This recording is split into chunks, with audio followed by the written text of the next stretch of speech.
This is Scott Becker with the Becker Private Equity and Business Podcast. Before we get started today, we're talking today with David Pivnick, a brilliant lawyer and thinker, valedictorian of his law school class, talks to us about a whole range of issues. And we're talking today about the Olympics, about leadership, about the presidential election. We're also, at least today, the stock market is surging, so it's a good day for those that are investors. But before we get started with that, a special shout out to our producer, Grace Lynn Keller, and co-author of a book called The Entrepreneur's Edge, How to Build, Manage, and Grow a Business. If you want a free advance copy of that book, feel free to text Scott Becker, 773-766-5322. The book goes on sale in September, but happy to send you an advanced reader copy. Again, text Scott Becker, 773-766-5322. David, let me welcome you to the podcast. Thank you for joining us. Happy to be on, Scott.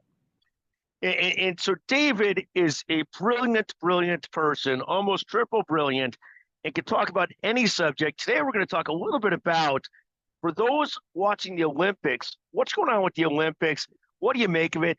Do people still care about the Olympics? It used to be a huge, the old phrase was jingoistic or nationalistic effort, where the Russians juiced up their athletes, Eastern Europe juiced up their athletes, the U.S. tried to compete against that. We always finished behind the Russians and the Eastern Europeans. What's going on with the Olympics today? And do people care about anything besides maybe women's gymnastics seems to get a lot of highlights in our household? But what's going on with the Olympics?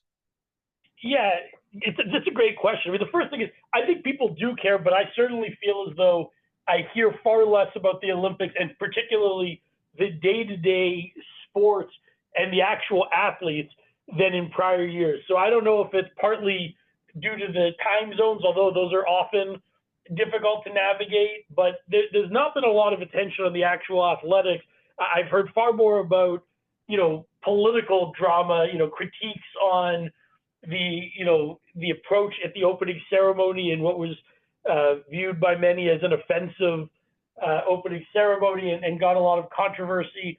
And then obviously there's been a little bit of drama with some of the Israeli athletes. So I feel like there's been a lot more political associated drama with the Olympics this year than at least in recent past Olympics, and less focus on the athletes. I do think there's some impressive stuff going on.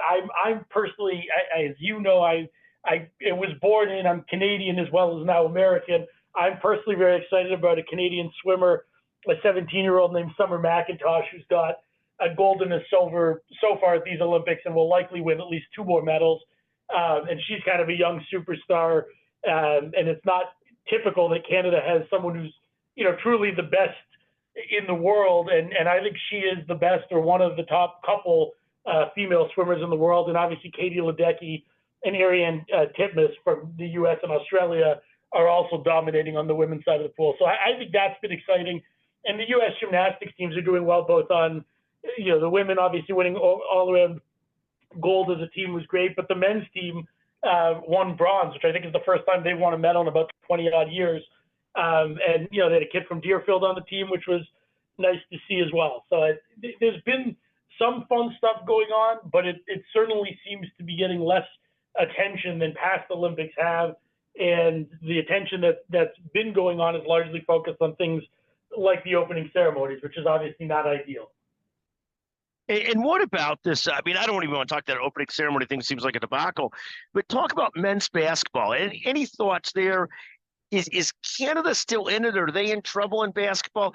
And how did Canada, with very much a landmass country, very cold, how did they end up with the greatest woman swimmer in the world? How did that happen? We often see the greatest ice skater in the world, the greatest white-collar litigator in the world from Toronto.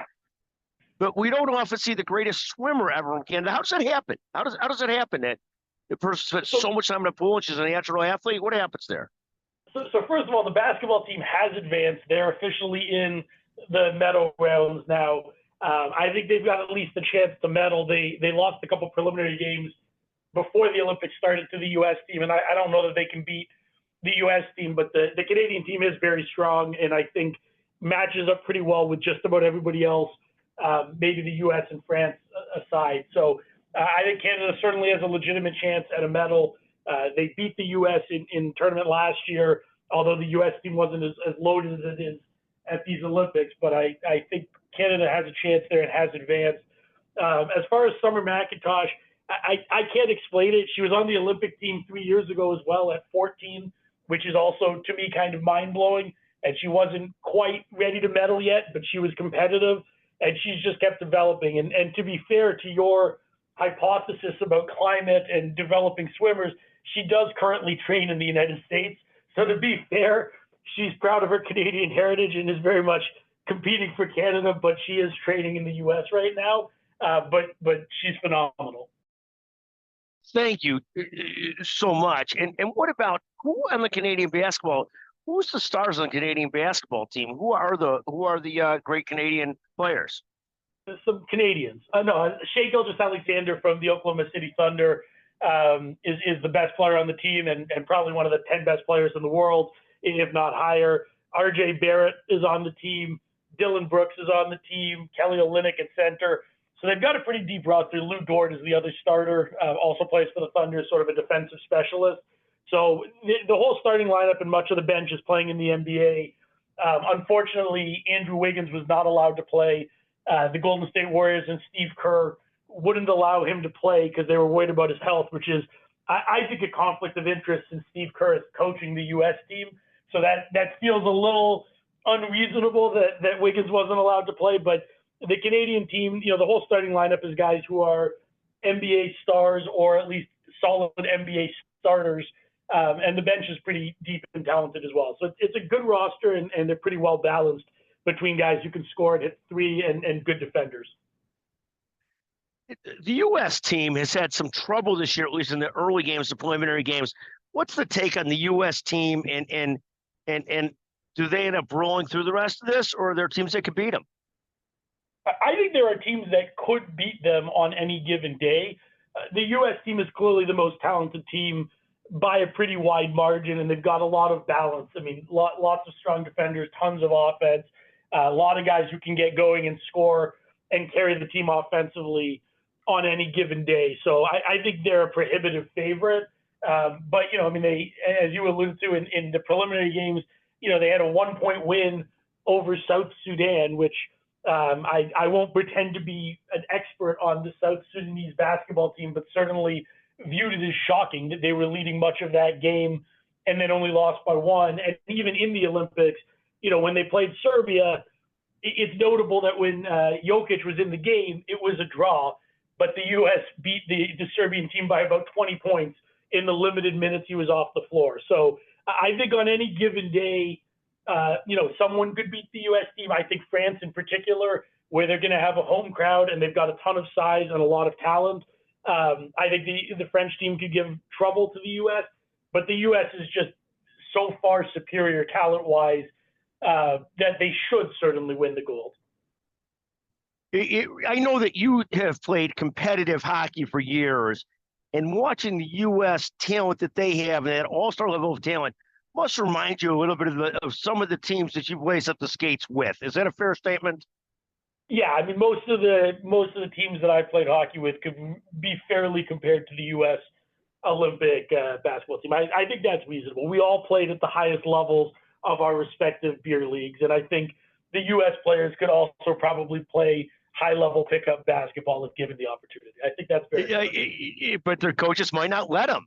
I mean, coaches so interesting. He's very quickly about that. Now, we did have a chance to play with golf the other day with the Stanley Cup winner, a guy named Mike Hudson, who had played for 7 NHL teams, and a really, really good guy, really, really nice guy. The only thing I could tell you, though, is that I have not looked up his stats, and I didn't know who he was. He was Jeremy Roenick's roommate at one time. The only thing I can tell you is if he putts like he shot the puck, if he putts the golf ball like he shot the puck, he wouldn't have scored that many goals in the NHL, but was a great, great utility player, journeyman player, much like some of the people we know that are in charge of soda, donuts, and other types of things, a great utility player. That's a great way of putting it. We often talk about leadership and team building, and teams need a Jeremy Roenick, but they also need Mike Hudson. And Jeremy was there. You should have obviously asked to be in his group. We were golfing behind him, and I got to give him some pointers, like only hit one ball off the tee at each hole. I don't think he was aware of that before, so it was good to be able to help people out on the golf course. Oh, phenomenal. David, thank you again for joining us. This is, of course, for our audience. Text us for a free copy of the book, The Entrepreneur's Edge, authored with Grace Lynn Keller, one of the great ones of all time, 773-766-5322. And of course, this is not a Serious Today private equity or business episode. It's a body of life episode. We hope you enjoyed. Let me know if you do or you don't. I'd love to hear from you. Text Scott Becker, email sbecker at McGuireWoods.com or BeckerStrategyGroup.com. Wherever you want to. Thank you so much for joining us. David, as always, great to speak with you. Grace Lynn Keller, you're the greatest of all time. Thank you very much. Thanks, Scott.